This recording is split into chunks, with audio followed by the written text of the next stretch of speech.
रात के ठीक 2 बजे थे। पुरानी फैक्ट्री के बाहर हवा अजीब सी आवाज कर रही थी, जैसे कोई धीमे धीमे रो रहा हो। उस वीरान जगह पर सिर्फ एक आदमी खड़ा था, हाथ में टॉर्च, दिल में डर और दिमाग में एक ही सोच, आज उसे उस चीज को पकड़ना है। उसका नाम अरुण था।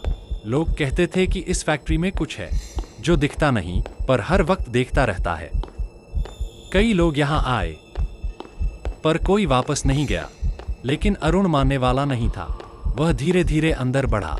टॉर्च की रोशनी धूल से भरे कमरे में घूम रही थी।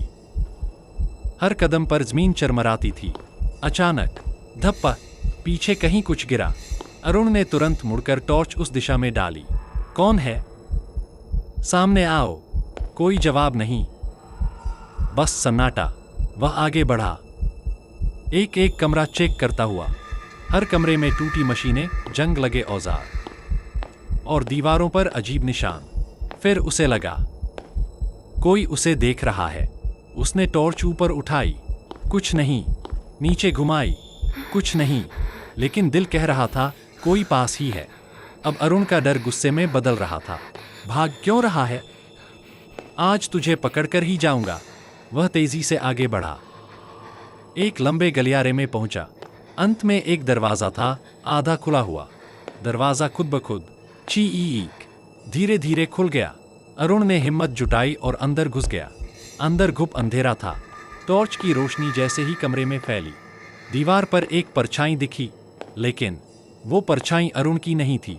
उसका दिल जोर से धड़कने लगा। अब तू बच नहीं सकता, अरुण बड़बड़ाया और उस परछाई की तरफ बढ़ा। अचानक परछाई हिली और दीवार से अलग होकर सीधे अरुण की तरफ दौड़ी। अरुण ने टॉर्च फेंकी और भागने लगा। अब वो शिकार नहीं, खुद शिकार बन चुका था। गलियारे में दौड़ते हुए उसे लगा कि वो बच जाएगा। दरवाजा बस कुछ कदम दूर था। तभी कुछ ठंडा उसके कंधे पर पड़ा। उसने धीरे धीरे पीछे देखा, कुछ भी नहीं था। शायद मेरा भ्रम है।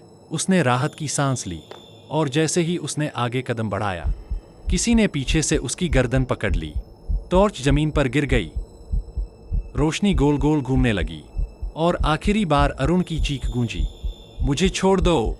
फिर सब शांत। सुबह जब लोग फैक्ट्री के पास से गुजरे, उन्हें जमीन पर सिर्फ एक टॉर्च मिली और दीवार पर एक नई परछाई जो अब हिल रही थी और किसी अगले शिकार का इंतजार कर रही थी।